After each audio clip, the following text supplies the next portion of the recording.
Hello everyone, and welcome to another GunterNine deck tech. On behalf of Nephilim GG, I'm going to start with a new format. We're going straight into the deck tech, and then I'll have the promo, and then we'll have the match. So, that being said, going straight into this, what we are looking at today is Spooky Karma.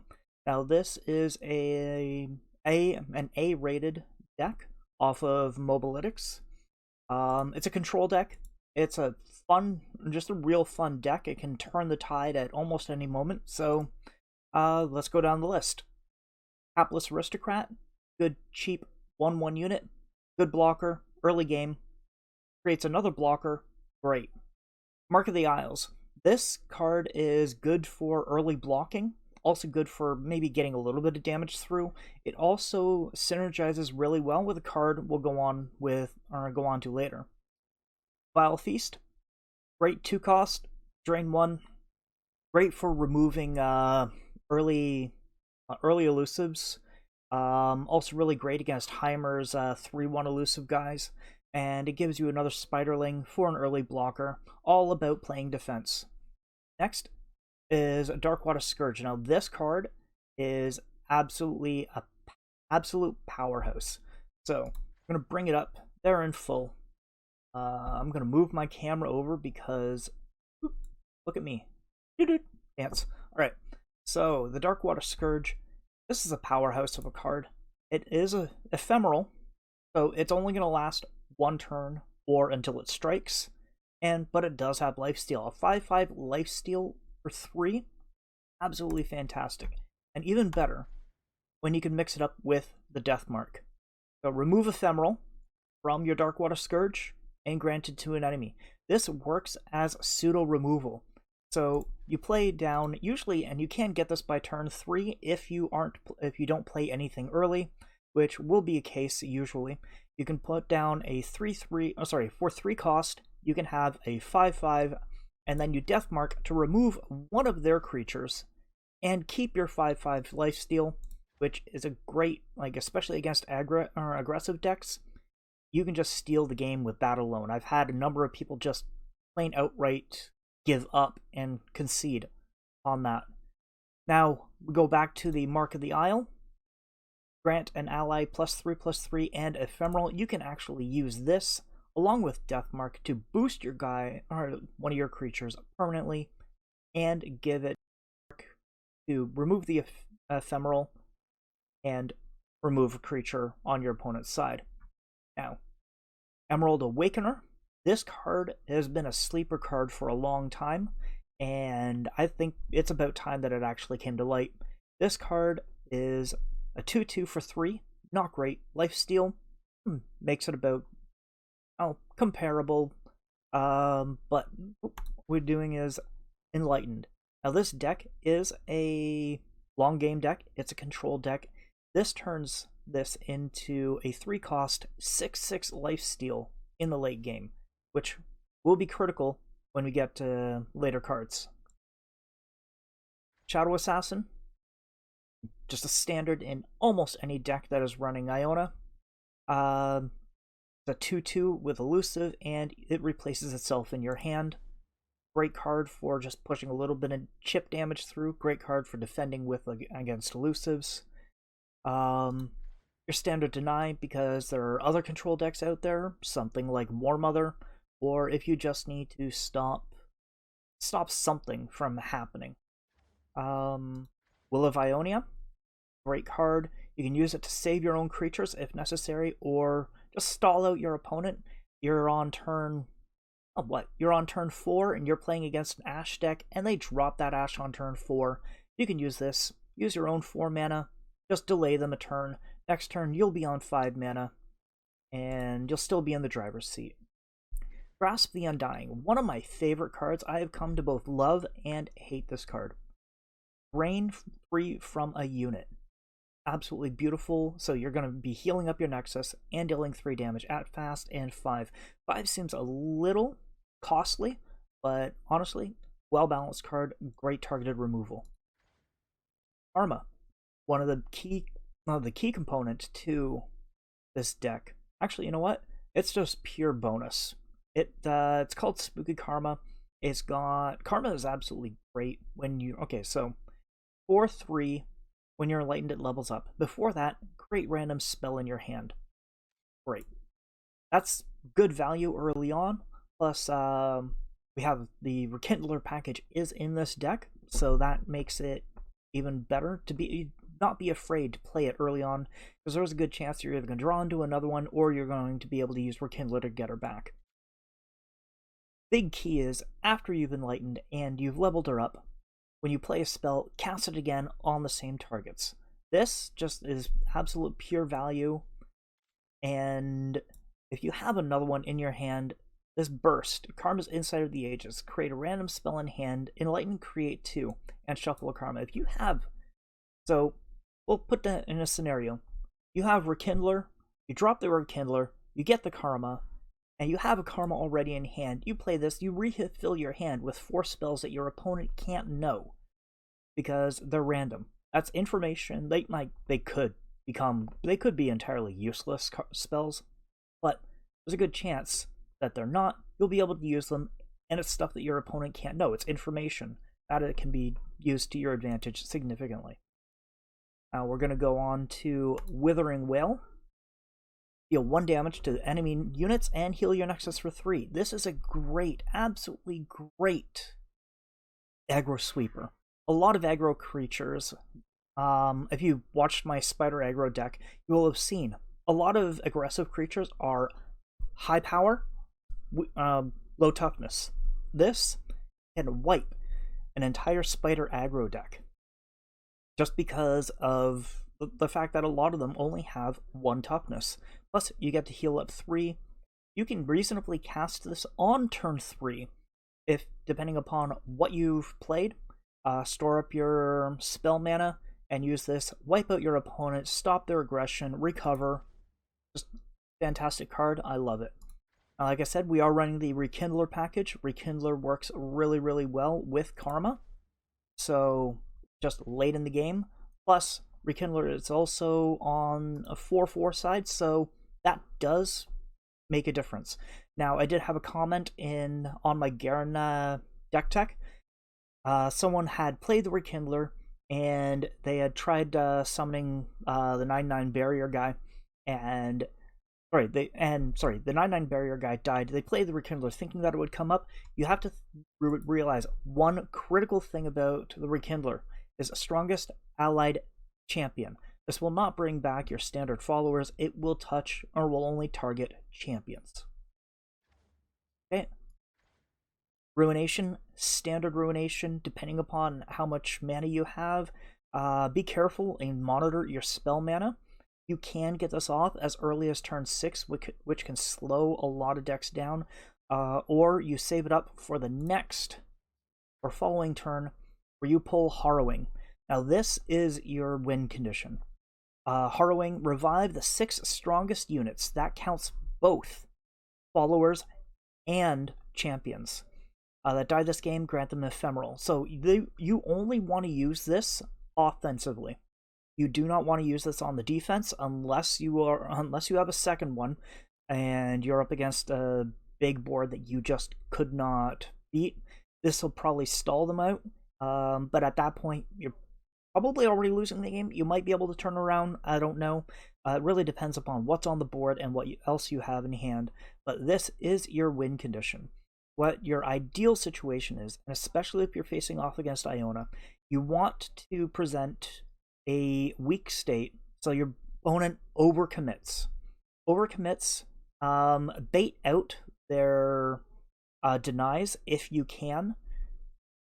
Go into a Ruination and then into a Harrowing.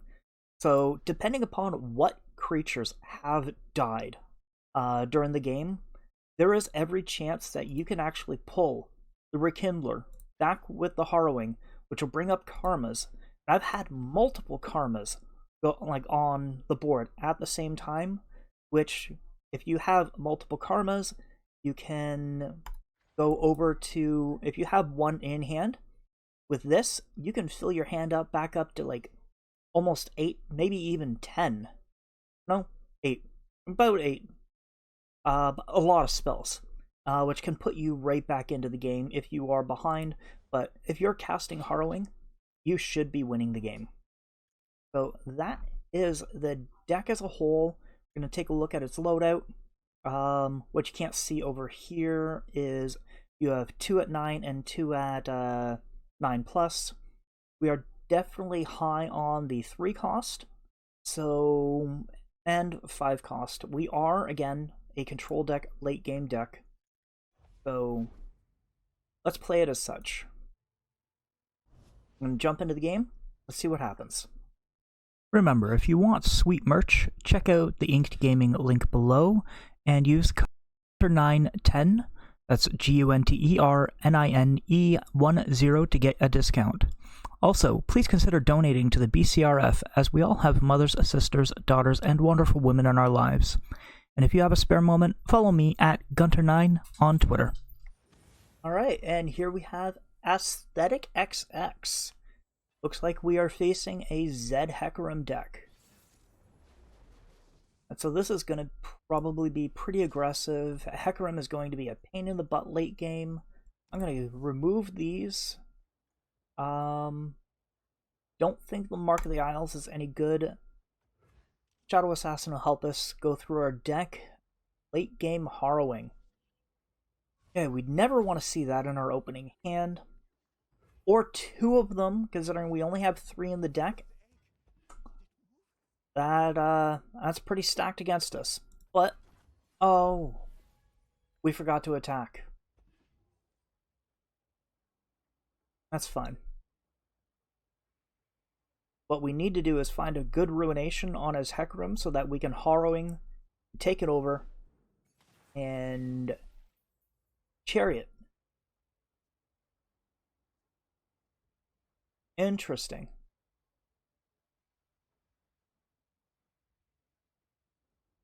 Yeah, we'll pass. It can't block. It's going to come in. I'm going to get a spider out of this. Unless he's just going to let it sacrifice. Nope. Smart move. There we go. Alright. So now we got 2 in the chamber over here. Very easy. Shadow Assassin. There we go. There's some hard removal.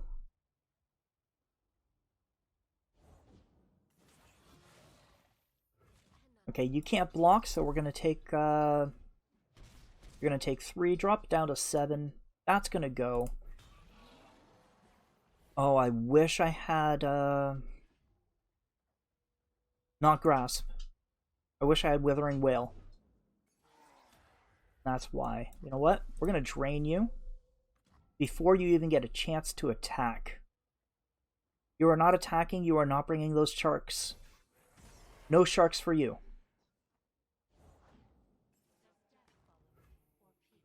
That's fine, we can deal with that. That we do not want to deal with. Bloody hell. Wow. Wow, out the gates. Out of the gates and nothing going for us. Bring us down to 10. What? All those are going to die. I can block that. I can Violet next time. So we'll be able to go to 13. Back up to 13. He's down to 3 cards in hand. Unfortunately, the Shark Chariot is a fantastic card. I loved it since I started playing. I loved it in the open beta. Since the open beta started. Absolutely fantastic. All right. Now let's draw a card. Get some info. Always info first. Rekindler's not bad. Not going to do us any good right now, but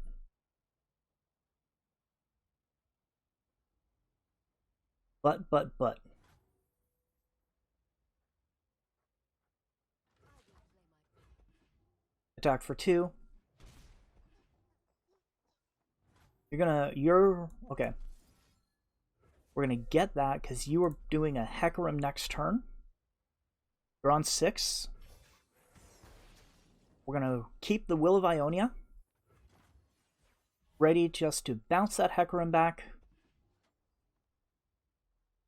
We don't have a Death Mark. A Shark. Was not expecting a Shark.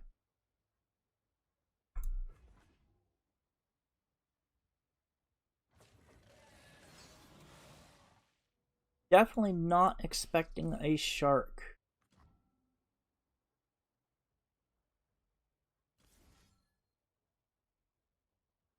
Alright, let's think about this. That's going to be blocked. We block that. We only take 3. We go down to 10. And we can store that up. We'll have 7, 8, 9, 10. We can Harrowing next turn. On preferably an empty board. And we have double Harrowing. We can back-to-back this.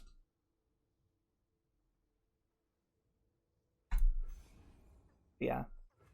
We're going to take our 3. Go down to 10. Now, you're not going to do anything. Not worth casting anything. We go back. Let him have it. Now, we are exactly 10. What is the Harrowing going to give us? 1, 2, 3, 4, 5, 6. So 8, 9, 10, 11, 12, 13, 14, 15, 16, 17, 18, 19. Exactly 20.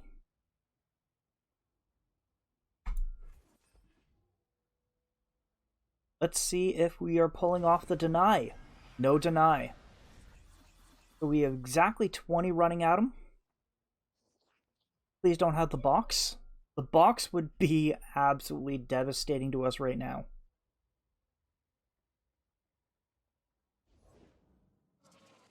Scuttle. Alright. So you're going to be able to block 4. Still has mana in the chamber. Currently sitting at -1, and just as easy. Turn 7, and we get our surrender. Harrowing for the win. So, thank you for watching. Again, if you are, or if you feel so inclined, please donate to the BCRF. If you need gaming gear, check out my link below for the discount at Inked Gaming. And there, see, there we are. Visit us on the web, Nephilim GG. Follow me on Twitter, GunterNine, and follow Nephilim_GG. And remember, be excellent to each other.